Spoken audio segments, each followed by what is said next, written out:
Bienvenidos a La Voz de Papel, canal de YouTube dedicado a compartir audiolibros para que puedas disfrutar de tu libro favorito en voz alta. Las voces han sido generadas con IA, con una voz similar a la de Raúl Llorens. Puede contener fallos de pronunciación y entonación. Título del libro: El rostro amarillo. Es perfectamente natural que yo, al publicar estos breves bocetos, basados en los numerosos casos en que las extraordinarias cualidades de mi compañero me convirtieron a mí en un oyente y, en ocasiones, en actor de algún drama extraño, es perfectamente natural, digo, que yo ponga de relieve con preferencia sus éxitos y no sus fracasos. No lo hago tanto por cuidar de su reputación, porque era precisamente cuando él ya no sabía qué hacer cuando su energía y su agilidad mental resultaban más admirables. Lo hago más bien porque solía ser lo más frecuente que nadie tuviese éxito allí donde él había fracasado, quedando en tales casos, para siempre, la novela sin un final. Sin embargo, dio varias veces la casualidad de que se descubriese la verdad, aun en aquellos casos en que él iba equivocado. Tengo tomadas notas de una media docena de casos de esta clase. De todos ellos, el de la segunda mancha, y este que voy a relatar ahora, son los que ofrecen rasgos de mayor interés. Sherlock Holmes era un hombre que rara vez hacía ejercicio físico por el puro placer de hacerlo. Pocos hombres eran capaces de un esfuerzo muscular mayor, y resultaba sin duda alguna uno de los más hábiles boxeadores de su peso que yo he conocido. Pero el ejercicio corporal sin una finalidad concreta considerábalo como un derroche de energía, y era raro que él se ajetrease si no existía alguna finalidad de su profesión a la que acudir. Cuando esto ocurría, era hombre incansable e infatigable. Resultaba digno de notar que Sherlock Holmes se conservase muscularmente a punto en tales condiciones, pero su régimen de comidas era de ordinario de lo más sobrio, y sus costumbres llegaban en su sencillez hasta el borde de la austeridad. Salvo que, de cuando en cuando, recurría a la cocaína, Holmes no tenía vicios, y si echaba mano de esa droga, era como protesta contra la monotonía de la vida, cuando escaseaban los asuntos y cuando los periódicos no ofrecían interés. Cierto día, en los comienzos de la primavera, llegó hasta el extremo de holgarse dando conmigo un paseo por el parque, en el que los primeros blandos brotes de verde asomaban en las ramas de los olmos y las pegajosas moarras de los castaños comenzaban a romperse y dejar paso a sus hojas quíntuples. Vagabundeamos juntos por espacio de 2 horas, en silencio la mayor parte del tiempo, como cumple a 2 hombres que se conocen íntimamente. Eran casi las 5 cuando nos hallábamos otra vez en Baker Street. «Con permiso, señor», nos dijo el muchacho al abrirnos la puerta. «Estuvo un caballero preguntando por usted». Holmes me dirigió una mirada cargada de reproches y me dijo: «Se acabaron los paseos vespertinos, ¿de modo que ese caballero se marchó?» «Sí, señor». «¿Le invitaste a entrar?» «Sí, señor». Él entró. «¿Cuánto tiempo estuvo esperando?» «Media hora, señor». «Estaba muy inquieto, señor, y no hizo otra cosa que pasearse y patalear mientras permaneció aquí. Yo le oí porque estaba de guardia del lado de acá de la puerta. Finalmente salió al pasillo y me gritó: «¿No va a venir nunca ese hombre?» Esas fueron sus mismas palabras, señor. «Bastará con que espere usted un poquito más», le dije. «Pues entonces esperaré al aire libre, porque me siento medio ahogado», me contestó. «Volveré dentro de poco». Y dicho esto, se levanta y se marcha, sin que nada de lo que yo le decía fuese capaz de retenerlo. «Bueno, has obrado lo mejor que podías», dijo Holmes cuando entrábamos en nuestra habitación. «Sin embargo, Watson, esto me molesta mucho, porque necesitaba perentoriamente un caso, y, a juzgar por la impaciencia de este hombre, se diría que el de ahora es importante. Hola, esa pipa que hay encima de la mesa no es la de usted. Con seguridad que él se la dejó aquí. Es una bonita pipa de eglantina, con una larga boquilla de eso que los tabaqueros llaman ámbar. Yo me pregunto cuántas boquillas de ámbar auténtico habrá en Londres. Hay quienes toman como demostración de que lo es el que haya una mosca dentro de la masa, pero eso de meter falsas moscas en la masa del falso ámbar es casi una rama del comercio. Bueno, muy turbado estaba el espíritu de ese hombre para olvidarse de una pipa a la que es evidente que él tiene en gran aprecio. «¿Cómo sabe usted que él la tiene en gran aprecio?», le pregunté. «Veamos, yo calculo que el precio primitivo de la pipa es de 7 chelines y 6 peniques. Fíjese ahora en que ha sido arreglada 2 veces, la una en la parte de madera de la boquilla y la otra en la parte de ámbar. Las dos composturas, hechas con aros de plata, como puede usted ver, le han tenido que costar más que la pipa cuando la compró. Un hombre que prefiere remendar la pipa a comprar una nueva con el mismo dinero es que la aprecia en mucho. ¿Nada más?, le pregunté, porque Holmes daba vueltas a la pipa en su mano y la examinaba con la expresión pensativa característica en él. Holmes levantó en alto la pipa y la golpeó con su dedo índice, largo y delgado, como pudiera hacerlo un profesor que está dando una lección sobre un hueso. Las pipas ofrecen en ocasiones un interés extraordinario, dijo. No hay nada, fuera de los relojes y de los cordones de las botas, que tenga mayor individualidad. Sin embargo, las indicaciones que hay en esta no son muy importantes ni muy marcadas. El propietario de la misma es, evidentemente, un hombre musculoso, zurdo, de muy buena dentadura, despreocupado y que no necesita ser económico. Mi amigo largó todos estos datos como al desgaire, pero me fijé en que me miraba con el rabillo del ojo para ver si yo seguía su razonamiento. ¿De modo que usted considera como de buena posición a un hombre que emplea para fumar una pipa de 7 chelines? Le pregunté. Este tabaco es la mezcla Grosvenor y cuesta 8 peniques la onza, contestó Holmes, sacando a golpecitos una pequeña cantidad de la cazoleta sobre la palma de su mano. ¿Cómo es posible comprar tabaco excelente a la mitad de ese precio? Está claro que no necesita economizar. ¿Y los demás puntos de que habló? Este hombre tiene la costumbre de encender la pipa en las lámparas y en los picos de gas. Fíjese que está completamente chamuscada de arriba abajo por un lado. Claro está que esto no le habría ocurrido de haberla encendido con una cerilla. ¿Cómo va nadie a aplicar una cerilla al costado de su pipa? Pero no es posible encenderla en una lámpara sin que la cazoleta de la pipa resulte chamuscada. Esto le ocurre a esta pipa en el lado derecho, y de ello deduzco que este hombre es zurdo. Acerque usted su propia pipa a la lámpara y verá con qué naturalidad. Usted, que es diestro, aplica el lado izquierdo a la llama. Es posible que le ocurra una vez hacer lo contrario, pero no constantemente. Esta pipa ha sido aplicada siempre de esa forma. Además, los dientes del fumador han penetrado en el ámbar. Esto denota que se trata de un hombre musculoso, enérgico y con buena dentadura. Pero, si no me equivoco, le oigo subir por las escaleras, de manera que vamos a tener algo más interesante que su pipa como tema de estudio. Un instante después se abrió la puerta y entró un hombre alto y joven. Vestía traje correcto, pero poco llamativo, de color gris oscuro, y llevaba en la mano un sombrero pardo de fieltro, blando y de casco bajo. Yo le habría calculado unos 30 años, aunque, en realidad, tenía alguno más. «Ustedes perdonen», dijo con cierto embarazo.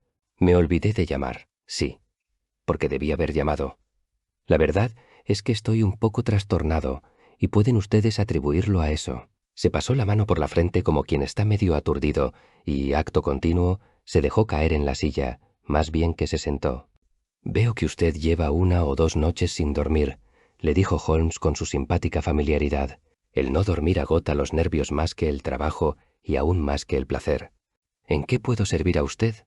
Quería que me diese consejo. No sé qué hacer, y parece como si mi vida se hubiese hecho pedazos. ¿Desea usted emplearme como detective consultor? No es eso solo. Necesito su opinión de hombre de buen criterio, de hombre de mundo. Necesito saber qué pasos tengo que dar inmediatamente. Quiera Dios que usted pueda decírmelo. Se expresaba en estallidos cortos, secos y nerviosos, y me pareció que incluso el hablar le resultaba doloroso, haciéndolo únicamente porque su voluntad se sobreponía a su tendencia. «Se trata de un asunto muy delicado», dijo. «A uno le molesta tener que hablar a gentes extrañas de sus propios problemas domésticos. Es angustioso el discutir la conducta de mi propia mujer con 2 hombres a los que no conocía hasta ahora. Es horrible tener que hacer semejante cosa. Pero yo he llegado al límite extremo de mis fuerzas y necesito consejo. Mi querido señor Grant Munro», empezó a decir Holmes. Nuestro visitante se puso en pie de un salto, exclamando: «¿Cómo? ¿Sabe usted cómo me llamo?» «Me permito apuntarle la idea de que cuando usted desee conservar el incógnito», le dijo Holmes, sonriente, «deje de escribir su nombre en el forro de su sombrero, o si lo escribe, vuelva la parte exterior del caso hacia la persona con quien está usted hablando. Yo iba a decirle que mi amigo y yo hemos escuchado en esta habitación muchas confidencias extraordinarias y que hemos tenido la buena suerte de llevar la paz a muchas almas conturbadas. Confío en que nos será posible hacer lo mismo en favor de usted.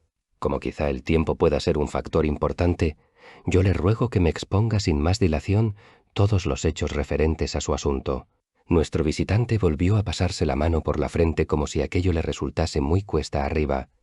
Yo estaba viendo, por todos sus gestos y su expresión, que teníamos delante a un hombre reservado y circunspecto, de carácter algo orgulloso, más propenso a ocultar sus heridas que a mostrarlas. Pero de pronto, con fiero ademán de su mano cerrada con el que pareció arrojar a los vientos su reserva, empezó a decir: «El hecho es, señor Holmes, que yo soy un hombre casado y que llevo 3 años de matrimonio. Durante ese tiempo mi esposa y yo nos hemos querido el uno al otro con tanta ternura y hemos vivido tan felices como la pareja más feliz que haya existido. No hemos tenido diferencia alguna, ni una sola, de pensamiento, palabra o hecho. Y de pronto, desde el lunes pasado, ha surgido entre nosotros una barrera y me encuentro con que, en su vida y en sus pensamientos, existe algo tan escondido para mí, como si se tratase de una mujer que pasa a mi lado en la calle. Somos 2 extraños y yo quiero saber la causa. Antes de seguir adelante, señor Holmes, quiero dejarle convencido de una cosa. Effie me ama. Que no haya ningún error acerca de este punto. Ella me ama con todo su corazón y con toda su alma, hoy más que nunca. Lo sé, lo palpo. Sobre esto no quiero discutir. El hombre puede fácilmente ver si su mujer le ama, pero se interpone entre nosotros este secreto, y ya no podremos ser los mismos mientras no lo aclaremos. Señor Munro, tenga la amabilidad de exponerme los hechos, dijo Holmes con cierta impaciencia. Voy a decirle lo que yo sé de la vida anterior de Effie. Era viuda cuando yo la conocí, aunque muy joven, pues solo tenía 25 años. Su apellido de entonces era señora Hebron. Marchó a Norteamérica siendo joven y residió en la ciudad de Atlanta, donde contrajo matrimonio con este Hebron, que era abogado con buena clientela. Tenían una hija única, pero se declaró en la población una grave epidemia de fiebre amarilla y murieron ambos, el marido y la niña. Yo he visto el certificado de defunción del marido. Esto hizo que ella sintiese disgusto de vivir en América. Regresó a Middlesex, donde vivió con una tía soltera en Pinner. No estará de más que diga que su madre la dejó en una posición bastante buena y que disponía de un capital de unas 4.500 libras, tan bien invertidas por él que le producía una renta media del 7%. Cuando yo conocí a mi mujer, ella llevaba solo 6 meses en Pinner. Nos enamoramos el uno del otro y nos casamos pocas semanas más tarde. Yo soy un comerciante de lúpulo, y como tengo un ingreso de 700 a 800 libras al año, nuestra situación era próspera y alquilamos en Norbury un lindo chalet por 80 libras anuales. Teniendo en cuenta lo cerca que vivíamos de la capital, nuestro pequeño pueblo resulta muy campero. Poco antes de nuestra casa hay un mesón y 2 casas. Al otro lado del campo que tenemos delante hay una casita aislada. Fuera de estas no se encuentran más casas hasta llegar a la mitad de camino de la estación. La índole de mi negocio me llevaba a la capital en determinadas estaciones, pero el trabajo aflojaba durante el verano, y entonces mi esposa y yo vivíamos en nuestra casa todo lo felices que se puede desear. Le aseguro a usted que jamás hubo entre nosotros una sombra hasta que empezó este condenado asunto de ahora. Antes de pasar adelante, tengo que decirle una cosa. Cuando nos casamos, mi mujer me hizo entrega de sus bienes, bastante a disgusto mío, porque yo comprendía que si mis negocios me iban mal, la situación resultaría bastante molesta. Sin embargo, ella se empeñó, y así se hizo. Pues bien, hará 6 semanas ella vino a decirme: «Jack, cuando te hiciste cargo de mi dinero, me dijiste que siempre que yo necesitase una cantidad debía pedírtela». «Claro que sí, porque todo él es tuyo», le contesté. «Pues bien, necesito 100 libras», me dijo ella. Me causó gran sorpresa aquello, porque yo creí que se trataría simplemente de un vestido nuevo o de algo por el estilo, y le pregunté: «¿Para qué diablos las quieres?» «Mira», me dijo ella juguetona, «me dijiste que tú eras únicamente mi banquero, y ya sabes que los banqueros no hacen nunca preguntas. Naturalmente que tendrás ese dinero si verdaderamente lo quieres». «¡Oh, sí, lo quiero!» «¿Y no quieres decirme para qué lo necesitas?» «Quizá te lo diga algún día, Jack, pero no por el momento». Tuve, pues, que conformarme con eso, aunque era la primera vez que surgía entre nosotros un secreto. Le di un cheque, y ya no volví a pensar más en el asunto. Quizá nada tenga que ver con lo que vino después, pero me pareció justo contárselo.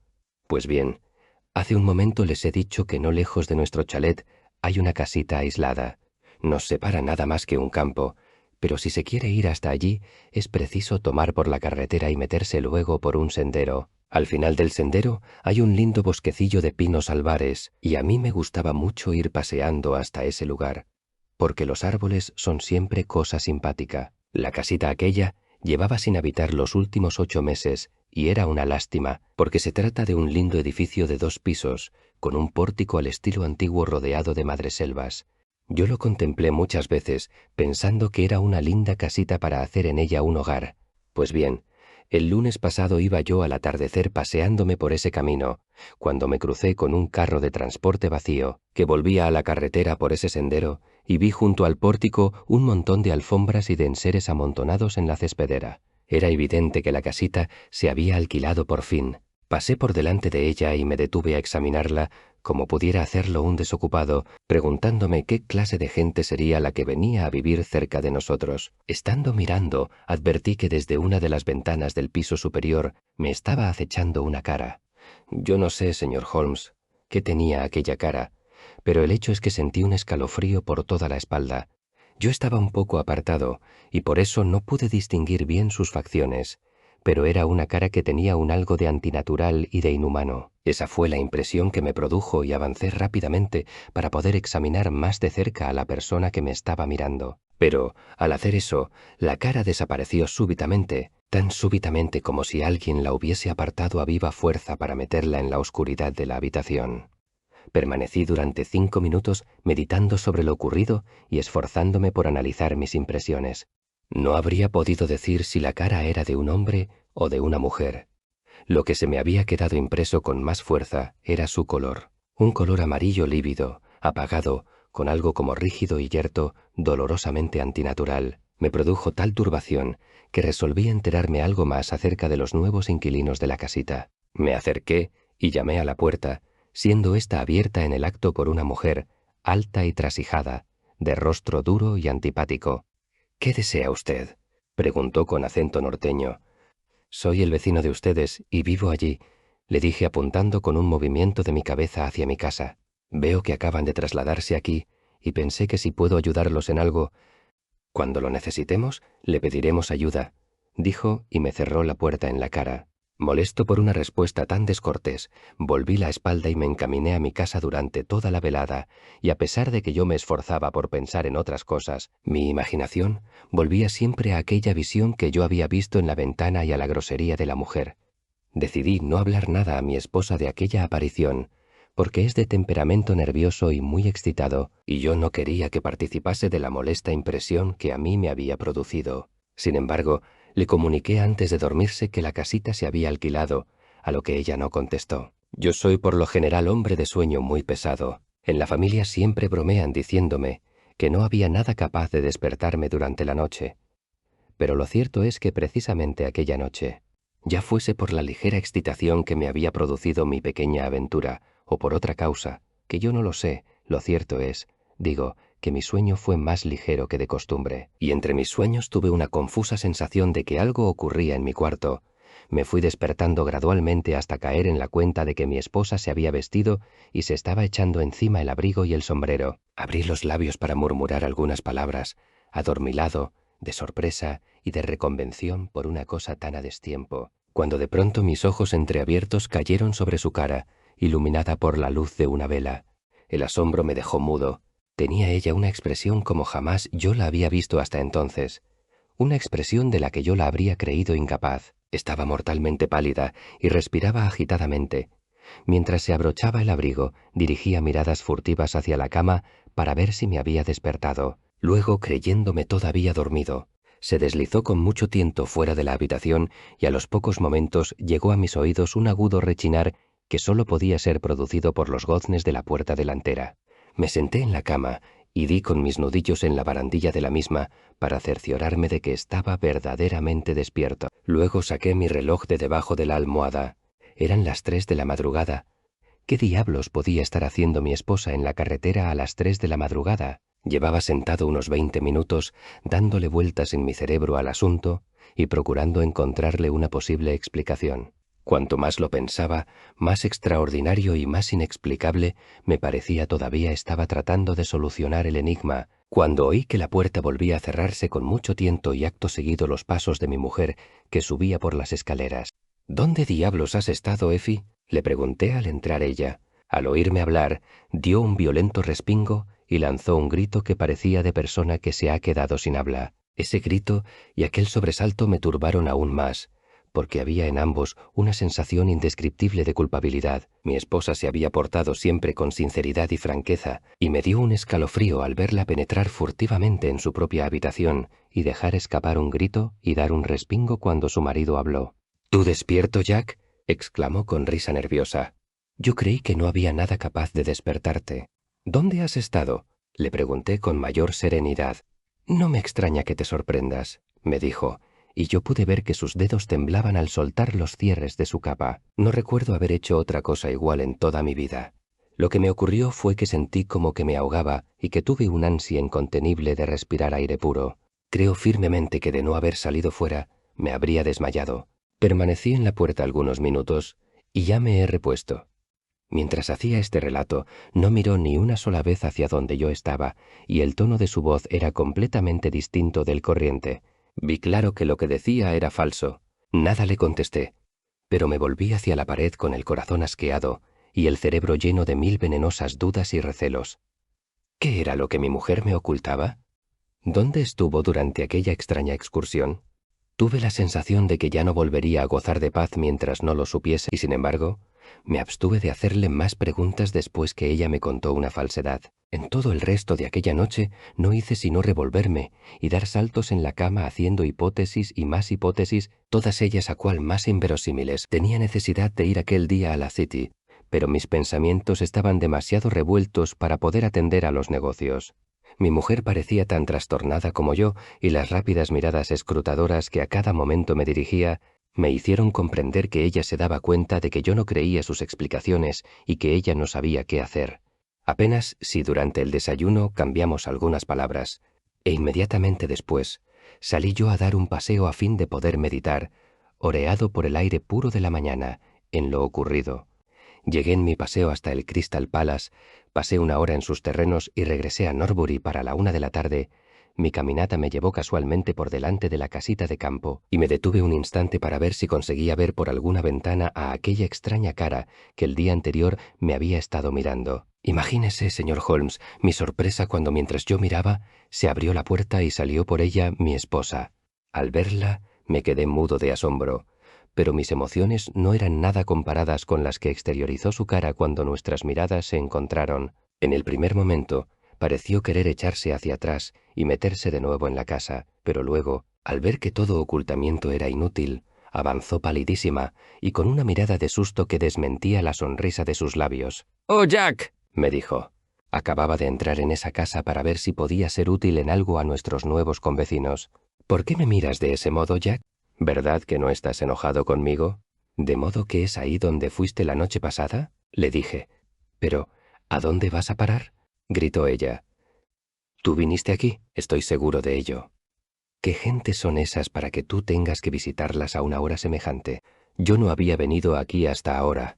¿Cómo puedes decirme una cosa que tú sabes que es falsa?», exclamé yo. «Si hasta la voz se te altera cuando hablas. ¿Tuve yo alguna vez un secreto para ti? Entraré en esa casa y veré lo que hay en el fondo de todo eso». «No, Jack, no lo hagas, por amor de Dios», dijo ella, jadeante y sin poder dominar su emoción, y al ver que yo me acercaba a la puerta, me agarró de la manga y tiró de mí hacia atrás con energía convulsiva. «Jack, yo te suplico que no hagas eso. Te juro que algún día te lo contaré todo, pero tu entrada en esa casa solo puede acarrear desdichas». Y como intentase librarme de ella, se aferró a mí y llegó en sus súplicas hasta desvariar. «Ten fe en mí, Jack», exclamó. «Ten fe en mí por esta vez. No tendrás nunca motivos para arrepentirte. Sabes que yo no soy capaz de tener un secreto como no sea en bien de ti mismo. Están en juego aquí para siempre nuestras vidas. Si vienes a nuestra casa conmigo, nada malo ocurrirá. Si entras a la fuerza en esta casita, todo habrá terminado entre nosotros». Tenían sus palabras tal ansiedad y delataban sus maneras tal desesperación que consiguieron detenerme y me quedé indeciso delante de la puerta. «Tendré fe en ti con una condición, y solo con una condición», dije al fin. «Todos esos manejos misteriosos deben terminar ahora mismo. Eres libre de guardar tu secreto, pero has de prometerme que no habrá más visitas nocturnas, ni más andanzas a espaldas mías. Estoy dispuesto a olvidar los hechos pasados, a condición de que me prometas que no volverán a repetirse en adelante. Estaba segura de que tendrías fe en mí, exclamó, dando un gran suspiro de alivio. Se hará como tú lo deseas. Vámonos de aquí. Oh, vámonos de aquí hasta nuestro hogar. Me alejó de la casita sin dejar de tirar de mi manga. Mientras íbamos caminando, volví yo la vista hacia atrás, y allí estaba aquella cara amarilla y cadavérica, mirándonos desde la venta del piso alto. ¿Qué eslabón podía unir a aquel ser y a mi esposa? ¿O cómo aquella mujer ruda y grosera estaba ligada a Effie? Era aquel un enigma extraño, y yo estaba seguro de que no podría sosegar hasta haberlo aclarado. Permanecí sin salir de casa 2 días, y pareció que mi mujer cumplía lealmente nuestro compromiso. No salió a la calle ni una sola vez, por lo que yo supe. Sin embargo, al tercer día tuve pruebas sobradas de que ni siquiera una solemne promesa bastaba para impedir que aquella influencia secreta la arrastrase, alejándola de su marido y de su deber. Yo vine ese día a la capital, pero regresé con el tren de las 2:40, en vez de hacerlo, como es mi costumbre, con el de las 3:36. Al entrar yo en mi casa, acudió la doncella presurosa al vestíbulo con la cara sobresaltada. ¿Dónde está la señora?, le pregunté. Creo que ha salido a dar un paseo, me contestó. Se me llenó el alma instantáneamente de recelos. Corrí al piso superior para cerciorarme de que no estaba en la casa. Una vez arriba, miré casualmente por una de las ventanas y vi que la doncella con la que yo acababa de hablar corría a campo traviesa en dirección a la casita. Comprendí con exactitud lo que había ocurrido. Mi esposa había ido allí, dejando encargo a la criada de que se le avisase si yo regresaba. Eché a correr escaleras abajo, ardiendo en ira, y tiré a campo traviesa, resuelto a terminar de una vez para siempre con aquel asunto. Vi que mi mujer y la doncella venían a toda prisa por el sendero, pero no me detuve a hablar con ella. Era en la casa donde estaba el secreto que ensombrecía mi vida. Me juré que dejaría de serlo, ocurriese lo que ocurriese. Ni siquiera llamé al llegar a la casa. Hice girar el manillar de la puerta y me abalancé pasillo adelante. Todo era quietud y silencio en la planta baja. Una olla cantaba puesta al fuego en la cocina y un gatazo negro dormía acurrucado dentro de un canasto. Pero no había ni rastro de la mujer que yo había visto en una ocasión anterior. Corrí a la otra habitación y también la encontré vacía. Me precipité entonces escaleras arriba, solo para encontrarme con que las 2 habitaciones estaban vacías y desiertas. No había nadie en toda la casa. Mobiliario y cuadros eran de lo más corriente y vulgares, salvo los de la habitación en cuya ventana yo había visto la cara extraña. Esta habitación era cómoda y elegante, y todas mis sospechas se inflamaron hasta convertirse en una hoguera furiosa y violenta cuando descubrí, encima de la repisa de la chimenea, una fotografía a todo tamaño de mi mujer que había sido hecha, a petición mía, solo 3 meses antes. Permanecí dentro de la casa todo el tiempo necesario para convencerme de que estaba vacía en absoluto. Luego la dejé, sintiendo sobre mi corazón un peso como jamás lo había sentido. Al entrar yo en casa, mi mujer salió al vestíbulo, pero yo me encontraba demasiado dolido y enojado para hablar con ella. La aparté a un lado y me metí en mi despacho. Sin embargo, ella se metió detrás de mí antes que yo pudiera cerrar la puerta. «Me pesa el haber roto mi promesa, Jack», me dijo entonces, «pero estoy segura de que me lo perdonarías si lo supieses todo. Cuéntamelo, pues». «No puedo, Jack, no puedo», exclamó ella. «No puede existir confianza alguna entre nosotros dos mientras no me expliques quién vive en esa casita y a quién has dado tu fotografía», le contesté. Me aparté de ella y abandoné mi casa. Eso ocurrió ayer, señor Holmes, y desde entonces no he vuelto a ver a mi esposa y nada más he sabido de este extraño suceso. Es la primera sombra que se ha interpuesto entre nosotros y me ha trastornado de tal manera que no sé lo que más me conviene hacer. Esta mañana se me ocurrió de pronto que era usted el hombre indicado para aconsejarme. Me he dado prisa en venir y me pongo sin reservas entre sus manos. Por encima de todo, le suplico que me diga rápidamente qué es lo que debo hacer, porque esta calamidad me resulta insoportable. Holmes y yo habíamos escuchado con el máximo interés tan extraordinario relato, hecho de la manera nerviosa e inconexa propia de una persona que se encuentra bajo la influencia de una emoción extremada. Mi compañero permaneció algún tiempo sentado y en silencio, con la barbilla apoyada en la mano, perdido en sus pensamientos. «Veamos», dijo al fin. «¿Podría usted jurar que la cara que vio en la ventana era la de un hombre?» Me sería imposible afirmar tal cosa, porque siempre que la vi fue desde bastante distancia. Sin embargo, la impresión que a usted le produjo fue de desagrado. No parecía ser el suyo un color natural y mostraba además una rara rigidez de facciones. Cuando me acerqué, la cara desapareció como de un tirón. ¿Cuánto tiempo hace que su señora le pidió las 100 libras? Cerca de 2 meses. ¿Ha visto usted en alguna ocasión una fotografía de su primer marido? No, muy poco después de la muerte de éste, hubo en Atlanta un gran incendio y quedaron destruidos todos los documentos de mi esposa, pero ella conservaba un certificado de defunción. Usted ha dicho que lo vio con sus propios ojos, ¿no es así? Sí. Ella consiguió un certificado después del incendio. ¿Ha tratado usted con alguna persona que conociera a su esposa en Norteamérica? No. ¿Le ha hablado en alguna ocasión de volver por aquel país? No. ¿Tampoco ha recibido cartas de allí? No, que yo sepa. Gracias. Desearía poder meditar un poco más sobre el asunto. Si la casita en cuestión se halla deshabitada constantemente, quizá tengamos alguna dificultad.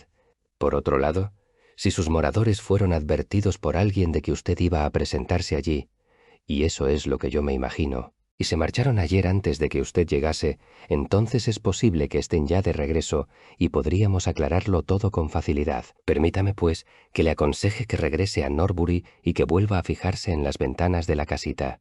Si usted llega a la convicción de que la casa está habitada, no entre en ella a la fuerza y envíenos un telegrama a mi amigo y a mí. A la hora de recibirlo estaremos con usted y nos costará muy poco tiempo llegar al fondo del asunto. ¿Y si la casa sigue vacía? En ese caso, iremos a visitarlo a usted mañana y charlaremos del asunto. Adiós, y por encima de todo, no se preocupe hasta que esté seguro de que tiene razón seria para ello. Me temo, Watson, que este negocio resulte desagradable, dijo mi compañero después de acompañar al señor Grant Munro hasta la puerta. ¿Usted qué ha sacado en limpio? A mí me sonó a cosa fea, contesté. En efecto, o mucho me equivoco, o hay en el fondo un caso de chantaje. ¿Pero quién es el chantajista? Pues verá usted, debe de ser esa persona que vive en la única habitación cómoda de la casita de campo y que tiene la fotografía de la señora encima de la repisa de la chimenea. Le aseguro, Watson, que en eso de la cara cadavérica de la ventana hay algo muy atrayente y que por nada del mundo querría haberme perdido este caso. ¿Tiene usted formada ya una teoría? Sí, una teoría provisional, pero me sorprendería que no resulte correcta. En esa casita está el primer marido de esta señora. ¿Por qué piensa usted semejante cosa?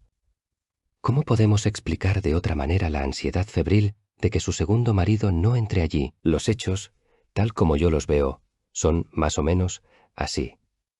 Esta mujer se casó en Norteamérica. Su marido resultó tener ciertas cualidades odiosas, o quizá estemos en lo cierto diciendo que contrajo alguna enfermedad repugnante, y resultó ser leproso o idiota. Ella entonces huyó de su lado, regresó a Inglaterra, cambió de nombre e inició de nuevo, ella al menos así lo creía, su vida. Llevaba ya aquí casada 3 años y se creía en una situación completamente segura, porque había mostrado a su marido el certificado de defunción de algún hombre cuyo apellido ella se había apropiado. De pronto el primer marido, o también cabe suponer, alguna mujer falta de escrúpulos que se había unido al inválido, descubrió el paradero suyo. Escribieron a la señora Munro y la amenazaron con presentarse y ponerla en la picota.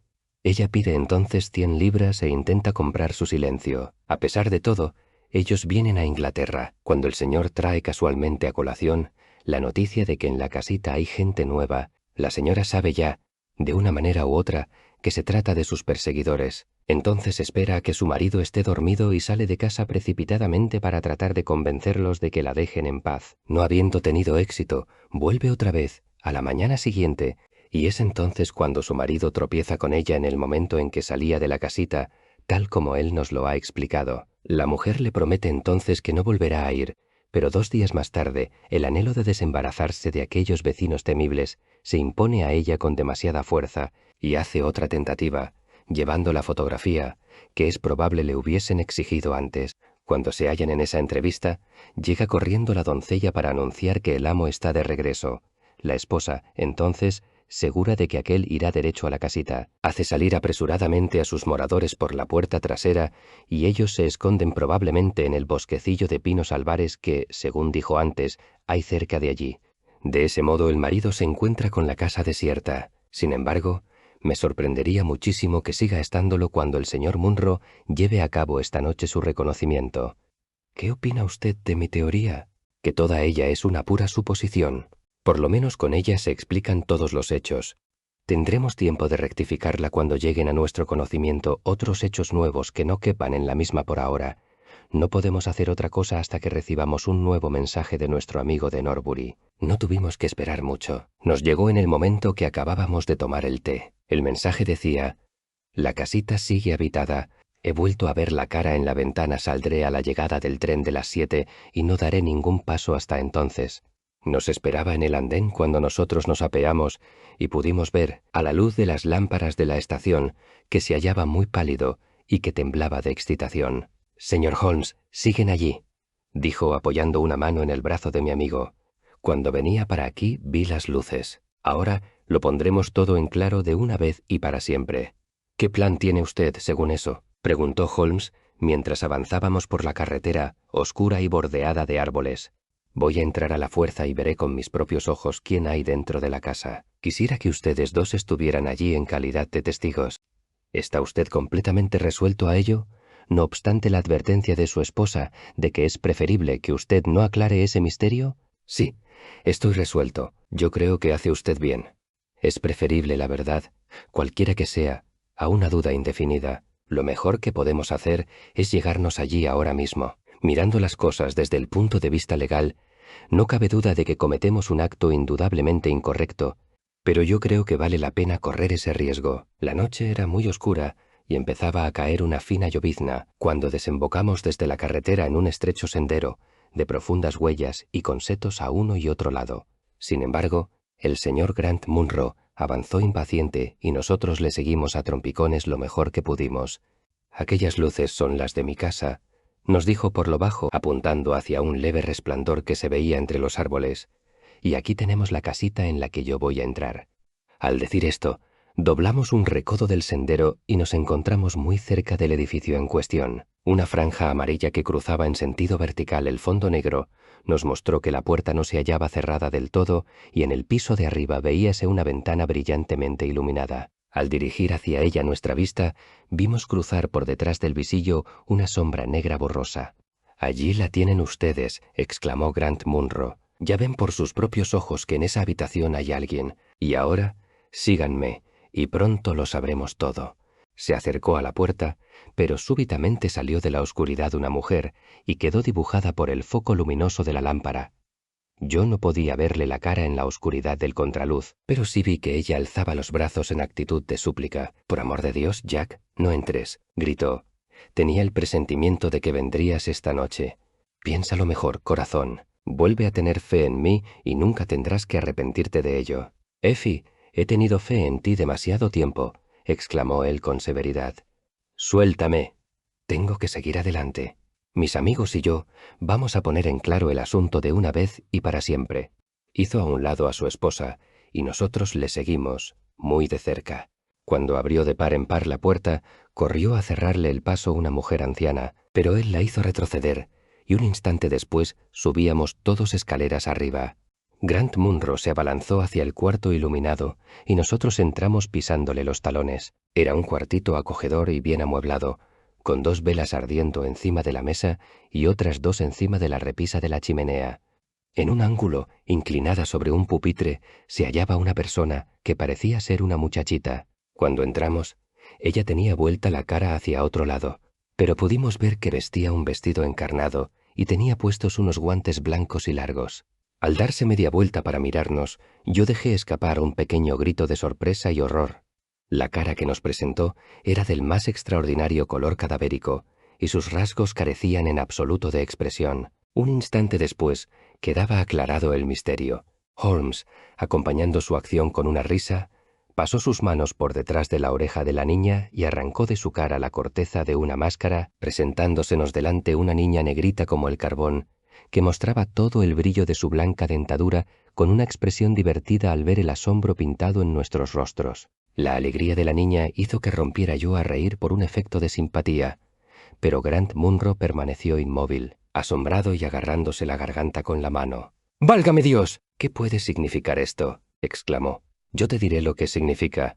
le gritó su mujer, entrando en la habitación con una expresión de orgullo y de firmeza en su rostro. Me has obligado, contrariando mi propio criterio, a que te lo diga, y ya veremos cómo tú y yo podemos arreglarlo. Mi marido falleció en Atlanta. Mi hija le sobrevivió. ¡Tu hija! La señora Munro se sacó del pecho un gran medallón de plata y dijo: «¿Nunca lo has visto abierto? Yo tenía entendido que no se abría».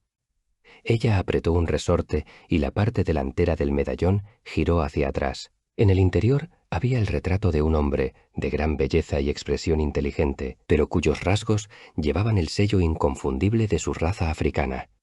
«Este es John Hebron, de Atlanta», dijo la señora, «y no hubo jamás en el mundo un hombre más noble. Yo rompí con mi raza por casarme con él. Mientras él vivió yo no lamenté ni un instante ese matrimonio. Nuestra desgracia consistió en que la hija única que tuvimos sacó el parecido a la raza de mi marido más bien que a la mía. Es cosa que ocurre con frecuencia en semejantes matrimonios, y la pequeña Lucy salió más morena aún que su padre, pero morena o rubia, ella es mi hijita querida y el cariño de su madre». La muchachita, al oír esas palabras, cruzó corriendo el cuarto y se apretujó contra el vestido de la señora Munro. Esta agregó: «Cuando vine de Norteamérica la dejé allí, pero fue únicamente porque andaba delicada de salud y el cambio de clima pudiera haberle perjudicado. La entregué al cuidado de una leal escocesa que había sido en tiempos sirvienta nuestra. Jamás pensé, ni por un momento negar que ella fuese hija mía. Pero cuando la casualidad te puso a ti en mi camino, Jack, y aprendí a quererte, me entró miedo de hablarte acerca de mi hija. Que Dios me perdone. Temía perderte y me faltó valor entonces para confesártelo. Me veía en la necesidad de escoger entre vosotros dos y tuve la flaqueza de alejarme de mi hijita. He mantenido oculta su existencia durante 3 años para que tú no lo supieses, pero recibía noticias de su niñera y sabía que vivía bien. Sin embargo, acabó por apoderarse de mí un abrumador deseo de volver a estar con mi hija. Luché contra ese deseo, pero fue en vano. Aunque sabía el peligro a que me exponía, decidí que viniese mi hija, aunque solo fuese por algunas semanas. Envié un centenar de libras a la niñera y le di instrucciones acerca de la casita, a fin de que pudiera venir como vecina sin que yo apareciese en modo alguno como relacionada con ella. Llevé mis precauciones hasta el punto de darle orden de que no dejase salir de casa durante el día a la niña y de que le cubriese la carita y las manos, de manera que ni aun quienes la veían en la ventana pudiesen chismorrear con la noticia de que había una niña negra en la vecindad. Si no hubiese tomado tantas precauciones, quizá hubiese demostrado una prudencia mayor, pero me volvía medio loca el temor de que tú averiguases la verdad. Fuiste tú quien primero me anunció que la casita estaba ocupada. Yo habría esperado hasta la mañana, pero no pude dormir del nerviosismo y acabé escabulléndome fuera, sabedora de que era muy difícil que tú te despertases. Pero me viste marchar, y allí empezaron todas mis dificultades. Al siguiente día estaba mi secreto a merced tuya, pero tú te abstuviste noblemente de llevar adelante tu ventaja. Sin embargo, 3 días más tarde, la niñera y la niña tuvieron el tiempo justo para escapar por la puerta trasera en el momento en que tú te metías en casa por la puerta delantera. Y esta noche lo has sabido por fin todo. Ahora yo te pregunto qué va a ser de nosotros, de mi niña y de mí». La señora Munro entrelazó las manos en ademán de súplica y esperó la contestación. Pasaron 2 largos minutos antes de que Grant Munro rompiese el silencio, y cuando contestó, lo hizo con una respuesta de la que a mí me agrada hacer memoria. Alzó del suelo a la niña, la besó, y luego, siempre con ella en brazos, alargó la otra mano a su esposa y dio media vuelta en dirección a la puerta. «Podemos hablar de todo esto con más comodidad en nuestra casa», dijo. «Effie, yo no soy un hombre muy bueno, pero creo con todo que soy mejor de lo que tú me has juzgado». Holmes y yo bajamos tras ellos hasta salir al sendero, y mi amigo me tiró de la manga en el momento en que cruzamos la puerta, diciéndome: «Estoy pensando que seremos más útiles en Londres que en Norbury». Ya no volvió a hablar una palabra de aquel caso hasta muy entrada la noche, en el momento en que, con la palmatoria encendida en la mano, se dirigía a su dormitorio. «Watson», me dijo, «si en alguna ocasión le parece que yo me muestro demasiado confiado en mis facultades, o si dedico a un caso un esfuerzo menor del que se merece, tenga usted la amabilidad de cuchichearme al oído la palabra Norbury y le quedaré infinitamente agradecido. Fin». Hemos llegado al final del libro. Si te ha gustado, por favor, dale like y suscríbete para que puedas disfrutar de más audiolibros. Un saludo.